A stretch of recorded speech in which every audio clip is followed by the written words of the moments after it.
Hello everyone, welcome to today's video. I Dr. Vijay Shukla welcome you all. आज का जो हमारा topic है वो इंटरव्यू सीरीज़ की प्रिपरेशन जो कंटिन्यू चल रही है हमारी, उसी की कॉम्प्लीमेंट्री वीडियो है। पिछला वीडियो जो मैंने बनाया था आपने निश्चित रूप से देखा होगा, नहीं देखा है तो मैं उसका लिंक आपको वीडियो ऊपर शेयर कर रहा हूँ, उसे ज़रूर देखिए। वो था डूज़ के बारे में कि इंटरव्यू में हमें क्या करना चाहिए, ठीक है। और आज का जो हमारा वीडियो है डोंट्स के बारे में, किसी भी इंटरव्यू के दौरान, चाहे वो टेक्निकल इंटरव्यू हो, एकेडमिक इंटरव्यू हो या आपका एसएसबी हो, हमें क्या मिस्टेक्स नहीं करनी चाहिए, क्योंकि इन मिस्टेक्स का असर पड़ता है आपके मार्क्स पे, आपकी रैंकिंग पे, ठीक है। तो total 6 tips will be there, क्या नहीं। Let's start with the video. जो डिस्कशन पॉइंट ऑफ डिस्कशन है वो कि क्या बात करेंगे। सबसे पहले एक स्पेशल एडवाइस होगा जो उन 6 टिप्स के अलावा है। वो स्पेशल एडवाइस क्या होगा आगे देखेंगे, और इस वीडियो को पूरा जरूर देखिएगा, कंप्लीट एंड तक देखिएगा, ताकि एक कॉम्प्रिहेंसिव जानकारी आपके पास हो सके कि क्या मिस्टेक्स नहीं करनी है। तो एक मिस्टेक्स नहीं करनी है, और दूसरा इस वीडियो में आपको ये भी बताऊंगा कि उन्हें सही करने का तरीका क्या है, ताकि आपको कोई नुकसान ना हो और आप इंटरव्यू से हंसते मुस्कुराते बाहर आ सके, ठीक है। वीडियो को लाइक कीजिएगा और सब्सक्राइब जरूर कीजिएगा। सबसे पहले स्पेशल एडवाइस क्या है कि हर इंटरव्यू के दौरान जैसे ही कोई बंदा बाहर निकलता है ना, तो भीड़ लग जाती है उसके आसपास कि क्या सवाल पूछा गया, क्या क्या पूछा गया, क्या बात हुई आपकी, so that you can prepare. ऐसा आपको लगता है ना। तो ये जो क्वेश्चन होता है कि क्या प्रश्न पूछा गया है, क्या करना चाहिए आपको, किसी से मत पूछिए, राइट। आपको किसी से पूछने की जरूरत नहीं कि क्या प्रश्न पूछा गया है।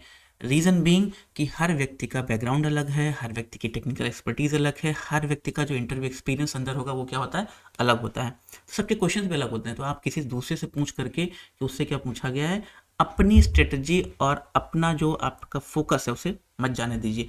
आप अपनी स्ट्रेटजी और अपने ही आंसर्स पर फोकस कीजिए।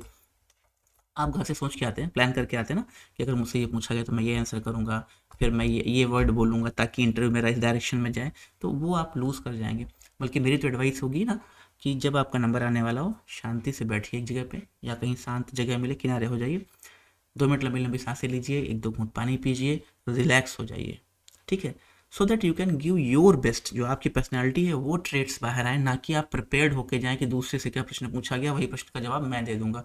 आप भटक जाएंगे अपने इंटरव्यू से, ठीक है। मेक इट अ पॉइंट कि do not converse with others regarding the questions being asked. Moving forward, first जो डोंट है, ठीक है, आपको नहीं करना है, वो क्या है। बहुत सारे लोग जॉब में होते हैं, ठीक है, इंटरव्यू के दौरान, या आपका बैकग्राउंड जो भी है, आप कुछ बिजनेस कर रहे हैं, कुछ आपके गैप्स हैं, या आपका जो भी प्रीवियस एम्प्लॉयमेंट है उसको छुपाना नहीं है। बहुत सारी क्वेरीज आती हैं ना कि सर मैं तो जॉब में हूँ, क्या बताना सही रहेगा, ऐसा ना हो मुझे मार्क्स कम दे दें वो, क्योंकि मेरा सिलेक्शन ना करें, इनके पास ऑलरेडी जॉब है। ऐसा बिल्कुल नहीं होता है। आप अगर कहीं पे जॉब में हैं, प्रेजेंट एम्प्लॉयमेंट आपका है, that is a plus point, because आपने ऑलरेडी कहीं पे एक एग्ज़ाम, एक इंटरव्यू क्रैक किया, you have proved your mettle already. तो being in employment is a positive point. छुपाना तो बिल्कुल नहीं है, आप बताइए, ठीक है, कि ये मेरा प्रेजेंट एम्प्लॉयमेंट क्या है, मैं वर्तमान में क्या कर रहा हूँ। और जैसे ही आप बताएंगे कि मेरा प्रीवियस एम्प्लॉयमेंट ही है, अगला क्वेश्चन ये आ सकता है कि भाई आप उसको क्यों छोड़ना चाहते हैं, राइट। तो ये ओपिनियन देते समय आप कभी भी अपने प्रेजेंट एम्प्लॉयर जहाँ पे आप काम कर रहे हैं या आपने पहले किया है उसको क्रिटिसाइज मत कीजिए। उसके बारे में कुछ भी रॉन्ग वर्ड्स मत बोलिए कि भाई काम बहुत ज़्यादा है, या सैलरी बहुत कम है, या मुझे मज़ा नहीं आ रही है। गिव अ पॉजिटिव आंसर, ठीक है। ये बिल्कुल ध्यान रखिएगा, प्रीवियस एम्प्लॉयर क्रिटिसाइज नहीं करना है, ठीक है। आप ये बोल सकते हैं कि sir I feel like moving from there, क्योंकि मुझे लगता है कि मेरी स्किल्स ज़्यादा अच्छी हैं और मैं और बेटर वे से कंट्रीब्यूट कर सकता हूँ किसी कंपनी को, किसी सोसाइटी को, किसी ऑर्गेनाइजेशन को, किसी यूनिवर्सिटी को, राइट। सो फर्स्ट पॉइंट वो ये है कि अपना एम्प्लॉयमेंट छुपाना नहीं है और अपने प्रीवियस एम्प्लॉयर के बारे में बिल्कुल भी नेगेटिव नहीं बोलना है। मूविंग फॉरवर्ड, गलत जानकारी ना दे। सेकेंड पॉइंट जो है, सेकेंड पॉइंट ये है कि कोई भी गलत जानकारी ना दे, ठीक है। अगर आपका कोई गैप है एजुकेशन के दौरान, उस गैप को एग्जैक्टली बताइए कि हाँ गैप है, ठीक है। क्योंकि अगर आप उसको छुपाएंगे, बातें आगे बढ़ेंगी, कुछ प्रश्न उस पर बन सकता है, फिर आपको एक के बाद एक कई झूठ बोलने पड़ सकते हैं और आप फंस सकते हैं, क्योंकि सामने बैठे जो लोग हैं वो एक्सपर्ट हैं। आपसे पहले 10 लोगों का इंटरव्यू ले चुके हैं, आपके बाद 10 लोगों का इंटरव्यू वो लेंगे। So if you think that you are smart, maybe, but they are smarter who are sitting in front of you, so do not mislead them, ठीक है। सही इन्फॉर्मेशन देते हैं, आपका इंटरव्यू देखिए राइट डायरेक्शन जाएगा, ग्रीन जोन में जाएगा, ठीक है, क्योंकि आपको सही इन्फॉर्मेशन दी है, प्रश्न जो भी पूछे जाएंगे उनका उत्तर आपके पास होगा। ठीक है, लेकिन अगर आपने रॉन्ग इन्फॉर्मेशन दी है, गलत इन्फॉर्मेशन दी है, then you are misleading the board. ठीक है, परिणाम ये हो सकता है कि इफ़ दे गेट कि आप ब्लफ कर रहे हैं, आप गलत जानकारी दे रहे हैं, तो it will have a very disastrous impact on your marks. Next point, third one is, जब आप इंटरव्यू बोर्ड के सामने पहुंचते हैं, पैनल के सामने पहुंचते हैं, तो पैनल मेंबर्स आपको कंफर्टेबल करने के लिए काफ़ी रिलैक्स्ड माहौल में बात करते हैं कि ठीक है बैठ जाइए, आराम से पानी पीजिए, relax, don't worry about that. तो इस दौरान आप इतना मत रिलैक्स हो जाइए कि आप ये भूल जाएं कि आप वहाँ किस पर्पज़ से हैं। तो मेरा जो थर्ड पॉइंट बेसिकली ये है कि don't get friendly with the board.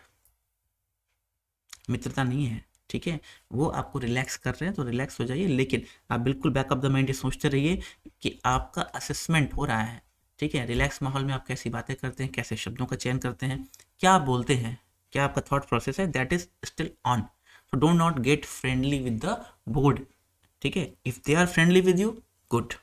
ठीक है, use that space for a free expression of your thoughts. खुल के बोलिए, अच्छे से बोलिए, लेकिन ठीक है, फ्रेंडशिप नहीं करनी है। फोर्थ पॉइंट इसी से रिलेटेड है एग्जैक्टली। ठीक है, अगर आप देखिए यहाँ पे क्या हो रहा है, ये सज्जन बोले जा रहे हैं, बोले जा रहे हैं। ठीक है, ओवर स्पीकिंग, सो अवॉइड ओवर स्पीकिंग, ज़्यादा नहीं बोलना है। ठीक है, जो प्रश्न आपसे पूछा गया है ध्यान से उसको सुनिए, जैसा मैंने प्रीवियस वीडियो में आपको बताया भी था, उसको ध्यान से सुनिए, क्वेश्चन खत्म होने दीजिए, 1-2 मिनट का पॉज लीजिए, उस पर सोचिए कि मुझे क्या उत्तर देना, और नपे तुले शब्दों में, सिंपल वर्ड्स में, बिना किसी जार्गन्स के इस्तेमाल के आप उसका उत्तर दीजिए। ठीक है, क्योंकि अगर आप जब ज़्यादा बोलते हैं, अननेसेसरी टॉक करते हैं, तो क्या होगा, यू स्टार्ट टॉकिंग लूज, हल्के शब्दों का प्रयोग शुरू हो जाता है।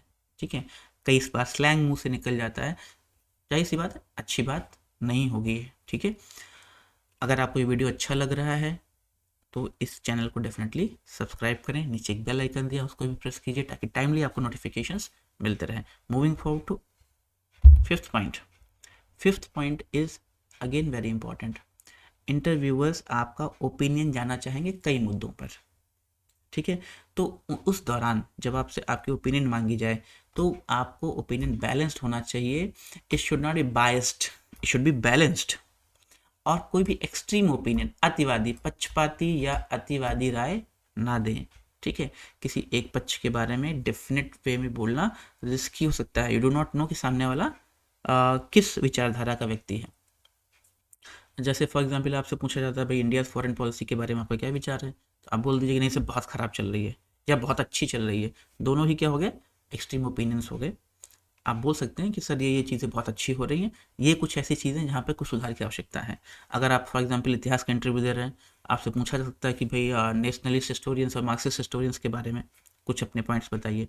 तो आप उसको किसी को भी बिल्कुल डिग्रेड ना करें और किसी को बिल्कुल हाईलाइट ना करें। Always follow a middle path, it will save you. ठीक है, तो आप फैक्ट्स रखिए, अपनी ओपिनियन रखिए, लेकिन वो ओपिनियन बायस्ड नहीं होनी चाहिए, आपका तराजू एक तरफ झुका हुआ नहीं होना चाहिए। Make it a point. Next point is sixth one, final है और सबसे इंपॉर्टेंट है। ठीक है, होता क्या है, जब लोग इंटरव्यू रूम में एंटर करते हैं उस समय तो बड़े कॉशियस रहते हैं, बड़े अदब के साथ जाते हैं, धीरे से, excuse me sir, may I come in sir, may I sit sir, मैं बैठ सकता हूँ, बड़े आसानी से बैठते हैं, है ना। पिछले इंटरव्यू वाले वीडियो मैंने सब बताया भी था क्या करना है। लेकिन होता क्या है, जब इंटरव्यू ख़त्म होता है जिस समय, और इंटरव्यूअर्स आपसे बोलते हैं कि ठीक है आप चाहिए, थैंक यू, और आप क्या करते हैं, थैंक यू बोलते हैं और तुरंत वहाँ से भाग लेते हैं। ठीक है, don't rush out of the room. आपका इंटरव्यू रूम में जाने का, प्रवेश का और जो निकास निकल रहे हैं उसकी जो गति है और जो उसकी शैली है, जाने का तरीका और आने का तरीका एक जैसा होना चाहिए। ऐसा नहीं लगना चाहिए कि जैसे ही उन्होंने कहा कि ठीक है थैंक यू आपका इंटरव्यू हो गया आप जाइए, और अचानक आपके चेहरे पर रिलैक्सेशन का भाव आता है, बच गया मैं तो, और वहाँ से आप भाग लिए जैसे बहुत तकलीफ में थे। नॉर्मली ऐसा होता है कि लोगों की आने की स्पीड बहुत बैलेंस्ड होती है, जाने में भागते हुए निकलते हैं बाहर, कहीं फिर से ना रोक लिया जाए, कुछ प्रश्न ना पूछ लिए जाए। ऐसा मत करिएगा। क्यों? क्योंकि जिस समय आपको उन्होंने कहा कि थैंक यू आप जा सकते हैं, आपका इंटरव्यू समाप्त हुआ, उसके बाद सारे बोर्ड मेंबर्स पेन उठाएंगे और शीट पे चढ़ाएंगे आपके मार्क्स, और उस समय आप निकल रहे होंगे रूम से बाहर। तो आपकी कोई भी हड़बड़ी, कोई भी गड़बड़ी आपके मार्क्स में भी गड़बड़ कर सकती है। ठीक है, so don't rush out of the room, relax होकर जाइए रूम के अंदर इंटरव्यू के लिए, और थैंक यू बोलते हुए रिलैक्स होकर रूम से बाहर आइए इंटरव्यू के बाद। So these are the points that I wanted to discuss with you all so that you score better in your interviews। ठीक है, पूरा वीडियो देखने के लिए धन्यवाद, और इस चैनल को डेफिनेटली सब्सक्राइब कीजिए, लाइक कीजिए और आगे भी शेयर कीजिए। That's all, thank you.